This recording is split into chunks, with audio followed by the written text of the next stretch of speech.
visit, battle tested na si Supremo Jack Chayo at ang kanyang bansa.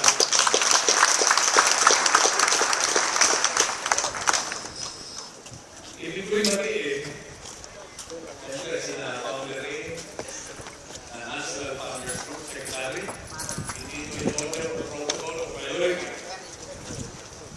Si Founder Recker ng NCR Founders Group Chairman. Of course, ang kanina pa ang tinaguriya na small but terrible. Tapos na pati ko sa inaabot dahil sa pagganap niya sa kanyang tutuloy. Si Alan Giviers, ating NCR President, host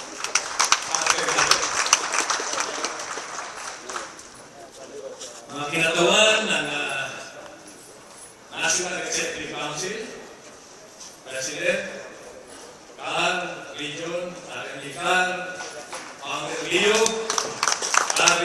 Regional Founders Group Chairman, RMD Sambi, NEC, President ng Region 1, Founder Ligoy, Region 1, Founders Group Chairman.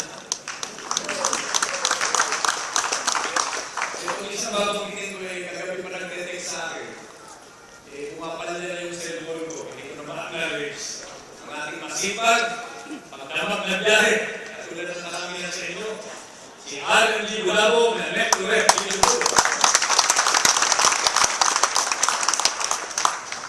kasama niya, yung kanyang sparring partner, si RMG Rocky, President ng Region 2.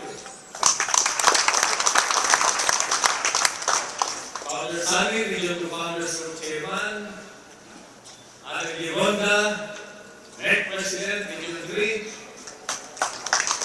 Founder Dan, Founders Group, Rep, Region 3, RMG Nene, Region 8 Representative, Mexico, Founder Che, Region 8 Founders Group Representative, Region 4, Kinatawan ng Region 4, Batangas and Cavite Representatives, Laguna and Rizal Representatives. At syempre, hindi ko na mabanggitin yung mga pangalan nga, pero may mga kinatawan tayo rito. Noong isang linggo ko pa silang nakapanayam at nakadawang palad. Mga kinatawan ng UAE, mga overseas chapter natin, galing sa Korea, galing sa Taiwan, galing sa Italy, galing sa Israel, galing sa Spain, galing sa Hong Kong, galing sa Kingdom of Saudi Arabia, at galing sa Greece. Alam niyo mga bro at sis, mga haligi, hindi lamang ng PGBI, kundi ng iba't ibang paksyon at grupo ng Kapatiran Guardians. Na sa una at yung pagkakataon na ibig natin uuhin. Muli, nagpapasalamat ako sa inyo lahat sa panahon at tiwala niyo sa ating kapatiran sa gitna ng napakaraming paghamon na pinagdaanan natin at patuloy pa natin harapin. Mga bro at sis, matagal na din tayo magkakasama. Alam na ninyo ang pagkatao ng isa't isa, lalo-lalo na yung mga mula sa pulpari kasama natin. Mga pagsubok, katulad ng mga kasaysayan na February 1986, People Power Revolution kung saan namuna. Na tumayo, alang-alang sa prinsipyo, alang-alang sa pinabutasan ng ating mga anak, yung guardians. Minsan nababawasan tayo ng bilang, minsan natagagalan. Pero ang hindi nawawala ay yung nasa puso, nasa pag-isip, at nasa diwa natin lahat. Itong PGBI, Philippine Guardians Brotherhood Incorporated, ay nabuo sa gitna ng napakaraming pagkaiba sa panahon. Napakaraming mga interes. Minsan, nangingibabaw yung personal at makasariling interes. Pero yung tunay na nagmamahal sa Kapatiran Guardians, nandyan buo pa rin. At ilang beses ko at paulit-ulit na nagbabahagi sa inyo.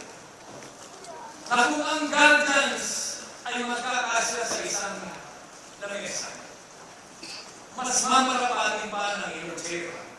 Na yun ang kakuha ng guardians para sa bawat isa.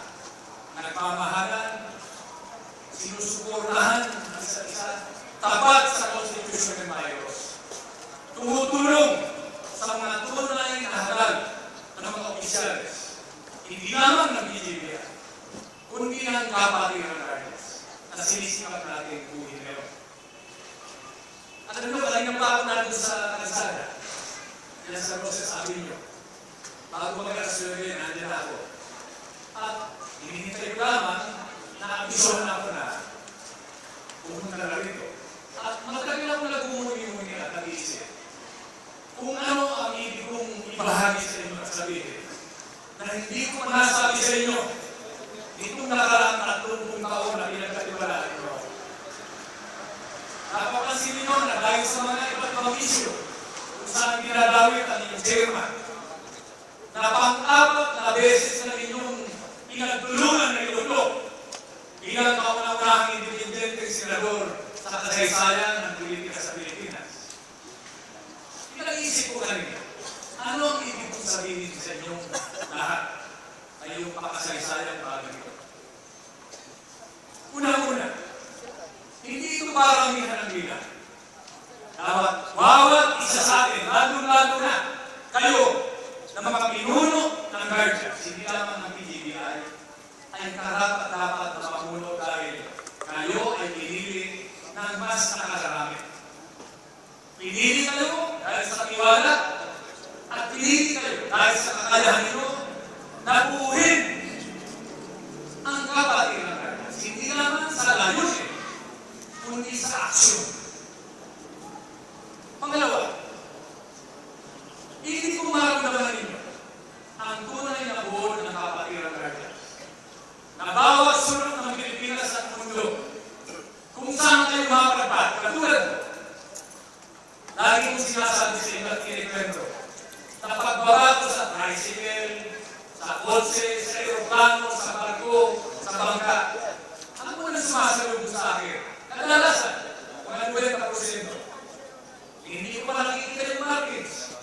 Basta tuloy-tuloy sa akin, yayakapin ako ng maligit at pupunulan ako.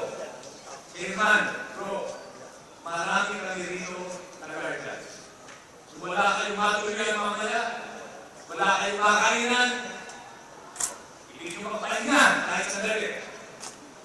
Bukas na aming abang kahanan sa inyo. Hindi kong maramdaman ang bawat isa sa atin na yan ang buod ng kapatiran ng guardians. Kaya sa mga darating na araw, sa gitna ng mga paghamon na patuloy natin harapin, ang gagawin natin lahat ngayon ay bilangin. Katulad ng nangyari kahapon pa.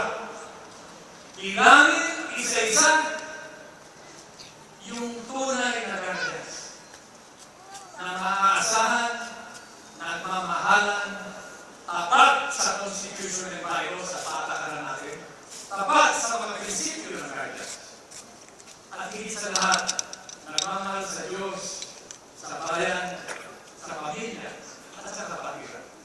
Diyan nagsisimula yan. Ibilang natin. Hindi yung mga nakakaugalian, yung mga nakarang taon, na lahat yung growing, maraming nagpanggap sa hangin natin, na sinaraw ang mga pinuno, samantalang ang sinusulong lamang nila ay mga pang-personal, makasarili na tayo. Iwawaksin na natin yan at yung mga nalalaman natin, nakapatunayan, na ganun lamang ang motibo sa pagsama sa ating kapatiran, tinatanggal na natin sa listahan. Pangalawa, tayo ngayon, dahan-dahan, mahirap, sinabi namin sa Kuya Jack, ay magpo-consolidate. Dahil sa tunay na bilang ng mga tunay na guardians, bubuhin natin ang guardians katulad ng pagbubuo natin itong nakaraang 2 araw. At nag-uusap kami kanina sa Kuya Jack, sabi ko, siguro magandang pangarap na isang araw sa susunod na Guardians Day, mapuno na natin itong kamurang sa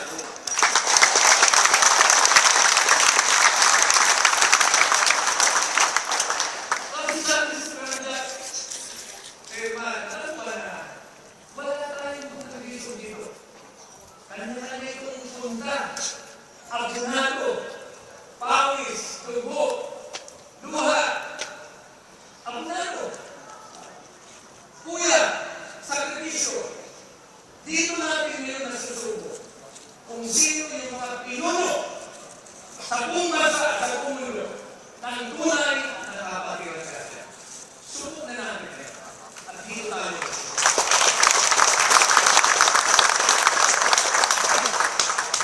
Pangatlo, sa pamamagitan ng eleksyon, pipiliin natin pansamantala yung interim na mga mamumuno sa atin. Ibig sabihin ng interim pansamantala hanggang makapagdaos tayo sa abot ng ating kakalayan ng regular na eleksyon kung saan natin pipiliin ang opisyales buhat sa nasyonal hanggang sa pinakamaliit, pinakamalayo at pinakamahirap na sa atin. Dahil dyan nasusuko yung kakayahan natin para puhin hindi naman ang PGBI sa buong Pilipinas, kundi yung buong kapatiran guardians sa buong mundo para maipakita natin kung gaano tayo katagal, gaano tayo kabuo, at kung gaano patibay ang pagmamahal natin sa Diyos, sa bayan at sa pamilya kung saan nagsisimula ang lahat ng ito. Kaya mga kapatid ko, ang minamahal ng kapatid, mga bro at sis, sa guidance sa unang inyong mga sa buhay, kasama ninyo ngayon, kasama yung mga kabataan. Ito ngayon, ang nabuo, kung naka-istambay ako sa kalsada, nagmumuni-muni at nag-iisip. Ako po sa sarili ko, ano ang natutunan ko bilang guardians, bilang revolusyonaryo, na katulad ni Supremo Court, katulad ninyo lahat. Kung saan, alos mo ng pag-asa na yung bayan, tumayo tayo na, kung sabay-sabay. Ano ang aking natutunan? Una-una, alam ko na kilala ninyo ang aking pagkatao. Kung maniwala kayo sa mga sinasabi nila, lalo-lalo na sa mga bayaran at responsibilidad, kailangan kayo na ang sumunod. Sa tingin ninyo, ang inyong chairman, lulustayin at isasakripisyo. Yung labing anim na taon na pagiging senador ng Republika, 7 taon na pagiging rebelde, at 17 taon na pagiging sundalo na hindi salita lamang, kundi araw-araw, bawat sandali, tinataya ang buhay, ang pamilya, ang pwesto, ang karamihan, ala-ala sa kanisa. Hindi ko sasayangin, mga proxies, yung tiwalang binibigay niyo sa akin ito nakaraan na taon. Kaya, ano ang aking natutunan? At sana, dito tayo magkaisa. Yung Constitution and Bylaws na napakahaba, napakahirap ni Mole, ay pwede natin paliitin para madali natin mga memorya. Hindi nasa pitaka ang kopya, hindi siya na nasa sekretariat, kundi nasa puso, pag-iisip.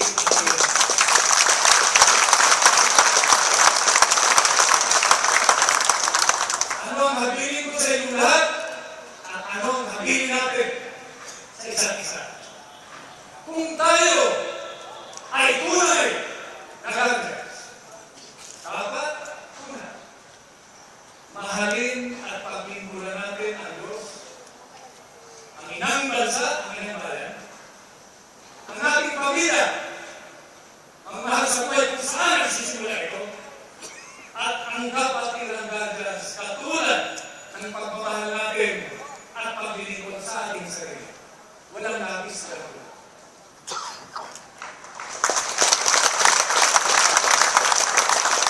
Pangalawa, ang tunay na guardians ay kailangan iapas sa sarili niya na tulungan at ipagtanggol ang kapwa-tao. Mahirap, mayaman, guardians, hindi guardians, PGBI, hindi PGBI, sa lahat ng uri ng pang-aapi at karahasan. Lalo-lalo na yung karahasan na dinudulot ng duto, kawalan ng hanap buhay, kawalan ng pagkain, kawalan ng pabahay, kawalan ng gamot, kawalan ng pagkakataon para maipadala sa eskwelahan ng ating mga anak na pinag-iingatan talaga natin. Yan ang pinagkakaingatan natin yan. Yung ating mga anak. Lahat ng uri ng pag-aapi at karasyan. Pangatlo, ang tunay na guardians ay isinusulong at pinagsisikapan. Hindi lamang sa kapatid na guardians ang pagkakaisa, kapayapaan ng pagmatagal, at kaunlaran para sa kinabukasan nung binanggit ko sa inyo kanina. Na tanging pinag-iingatan natin kaya ang ating mga anak, hindi lamang yung mga anak natin, dahil sa ating pamilya, kung yung mga nakababata natin kapatid, mga estudyante natin, sa madaling salita, yung susunod, kasaling langit at universo. Yan talaga ang dahilan kung bakit nandito tayo lahat ngayon. Yan ang dahilan kung bakit guardians tayo. At yan ang dahilan kung bakit tayo ay natinaguriang Pilipino. At bilang muli, mga brothers, alam ko naiinita na kayo at ihamubil pa sa pagsasayaw at kantahan ng gabi. Pero sabi ko, Bilale, hindi ka naman tayo magkita-kita na ito, pero ganun pa man. Hindi man tayo magkita-kita, mahabang panahon, ilang taon, tayo ay magkakatali na ang hituka at puso. Hindi na tayo kailangan mag-usap-usap kung susundin natin itong bunga ng karanasan natin at pag-iisip. Yung mga binanggit ko mag-iisip. At bilang pamuli mga brothers, ang dami natin problema. Problema ng pang-personal, problema ng bansa, karahasan, gutom, malanghanap buhay, pamisan-isan, yung pagkawat-kawat ang kapatiran. Iisa lamang ang sagot dito. Ang minamahal kong brothers, ang sagot dito ay kapatiran. Tunay na brotherhood. Pagmamahal sa Diyos, sa bayan, at sa pamilya. Maasa ko na sa susunod. Guardians Day, lalago ang bilang natin dahil alam ko na kayo mga kinatawan. Kayo yung mga naghanap ng panahon at pagkakataon para makapili ang isa't isa ngayong araw na ito. Simula pa araw. Maasa ako na sa mga darating na araw, paiigtingin natin na sinabi kami ng Supremo Jack, iibaw ng mga pinuno natin na kailangan talaga pagsikapan natin. Mahirap, pero kailangan pagsikapan yung pagkakaisa, kapayapaan at kaunlaran na alagaan sa kinabukasan ng ating mamahal sa buhay, pamilya, alagaan sa Diyos, sa bayan, at sa pamilya. Maraming salamat sa inyo lahat. Happy Guardians Day! Mabuhay!